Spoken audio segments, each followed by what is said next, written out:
अस्सलाम वालेकुम नाजरीन, welcome back to the bulletin. आप देख रहे हैं प्योर न्यूज़ और आज तारीख 1 जनवरी 2050 और उसके साथ ही आप सबको अजीब व गरीब नया साल मुबारक हो, क्योंकि निस्फ सदी ख़त्म होते ही दुनिया भर के लिए एक नाखुशगवार खबर, और वो कुछ यूँ है कि दुनिया भर की एंटीबायोटिक्स और दीगर अद्वियात ने अपना असर छोड़ दिया है। जी हाँ नाजरीन, खुजली, खारिश और मामूली से थ्रोट इन्फेक्शन से मरने वालों की तादाद दिन ब दिन बढ़ती चली जा रही है। आइए आपको दिखाते हैं मॉलिक्यूलर बायोलॉजी से यासिर साहब की एक वीडियो, जिसमें आज से तकरीबन 30 साल कबल वो इस खतरे की निशानदेही कर रहे थे। बैक्टीरिया जब अपने ही खिलाफ इस्तेमाल होने वाली एंटीबायोटिक्स के खिलाफ इम्यूनिटी हासिल कर लेता है, तो ऐसे प्रोसेस को हम एंटी बैक्टीरियल रेजिस्टेंस का नाम देते हैं, यानी कि ऐसे बैक्टीरिया को एंटीबायोटिक्स की मदद से मारना मुश्किल दर मुश्किल होता चला जाता है। फ्रेंड्स, ये अमल ना सिर्फ बैक्टीरिया में बल्कि तमाम माइक्रोबायोम में पाया जाता है, यानी कि फंगस और वायरसेस में भी। फ्रेंड्स, इस अमल को हम मैक्रो लेवल पर एक एग्जांपल से समझ सकते हैं कि फ़र्ज़ करें आप एक सोसाइटी के अंदर रहते हैं। अब उस सोसाइटी के अंदर गाड़ियाँ चोरी होना एक मामूल बनता जा रहा है। अब होगा कुछ यूँ कि उस सोसाइटी के रहने वाले एक ऐसा सिस्टम बनाएँगे जिससे इस चीज़ से उनको इम्यूनिटी हासिल हो सके और गाड़ियों का चोरी होना मुश्किल दर मुश्किल होता चला जाए। कुछ ऐसा ही अमल बैक्टीरिया में भी होता है रेजिस्टेंस का, लेकिन किस तरह होता है आइए देखते हैं। फ्रेंड्स, एंटी माइक्रोबियल रेजिस्टेंस एक कुदरती अमल है जिसे मुकम्मल तौर पर रोका नहीं जा सकता, लेकिन ऐसी क्या गलतियां हैं जो हम कर रहे हैं और जिनकी वजह से हमें मुस्तकबिल करीब में भारी कीमत अदा करनी पड़ सकती है।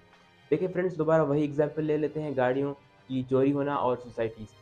फॉर एग्जांपल अज्यूम कर लें दो सोसाइटीज़ हैं। एक सोसाइटी के अंदर एक एक दिन में एक गाड़ी चोरी होती है, जबकि एक सोसाइटी के अंदर 6 महीनों में एक दफ़ा गाड़ी चोरी होती है। तो अब एक कॉमन सेंस की बात है कि कौन-सी सोसाइटी के लोगों के अंदर रेजिस्टेंस पहले उभरेगी। ज़ाहिर-सी बात है, जिसमें गाड़ी चोरी होने की फ्रीक्वेंसी ज़्यादा है, वो लोग सबसे पहले रेजिस्टेंस पैदा करेंगे उसके खिलाफ, जबकि बनिस्बत उनके जहाँ पर गाड़ी चोरी होने की फ्रीक्वेंसी कदरे कम है। तो फ्रेंड्स, इसी तरह से एंटीबायोटिक्स के जो गैर ज़रूरी डोज़ जो चलते-फिरते लोग ले लेते हैं, उसकी वजह से जो बैक्टीरिया होते हैं वो एंटीबायोटिक्स से गैर ज़रूरी तौर पर उनका आमना-सामना होता है और यूँ बैक्टीरिया जल्द अज़ जल्द उनके खिलाफ रेजिस्टेंस बना लेते हैं। दोस्तों, तीसरी दुनिया के ममालिक जहाँ के लोग डॉक्टर की प्रिस्क्रिप्शन के बगैर एंटीबायोटिक्स ले रहे हैं, इस वजह से एंटी माइक्रोबियल रेजिस्टेंस का अमल तेज़ हो रहा है। इसके अलावा ये भी कहा जा रहा है कि जहाँ कहीं डॉक्टर्स प्रिस्क्रिप्शन लिख रहे हैं, उनमें से भी 3 में से 1 प्रिस्क्रिप्शन एंटीबायोटिक की वो पेशेंट के लिए गैर ज़रूरी है। ये सब चीज़ें भी एंटी माइक्रोबियल रेजिस्टेंस में मदद फराहम कर रही हैं। उसके अलावा जब कभी कोई बीमार हो रहा है और अपना एंटीबायोटिक का डोज़ पूरा नहीं कर रहा, इस वजह से भी जो बैक्टीरिया बॉडी के अंदर बच जाते हैं, वो फिर एंटीबायोटिक्स के खिलाफ मुदाफ़त बना लेते हैं। ये सब वो फैक्टर्स हैं जिनकी वजह से एंटी माइक्रोबियल रेजिस्टेंस तेज़ हो रही है और हमें इन सब चीज़ों को अवॉइड करना चाहिए। फ्रेंड्स, हर साल 2.8 मिलियन के लगभग लोग ऐसे बैक्टीरिया से इन्फेक्ट हो जाते हैं जिन पर कोई भी एंटीबायोटिक असर नहीं करती, जिसकी वजह से होता यह है कि हर साल तकरीबन 30,000 के लोग मौत का शिकार हो जाते हैं।